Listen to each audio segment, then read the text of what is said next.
खबर आपको देंगे। वज़ीर आला पंजाब मरीम नवाज ने रायवंड इज्तिमा के लिए 3 दिन इलेक्ट्रो बस चलाने का ऐलान कर दिया है। रेलवे स्टेशन और एयरपोर्ट से इलेक्ट्रो बस रायवंड तक चलाई जाएगी।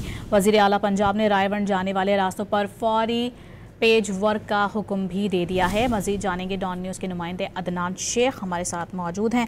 अदनान, मजीद बताएगा इनकी जानिब से क्या कहा गया है, क्या हिदायत दी गई हैं?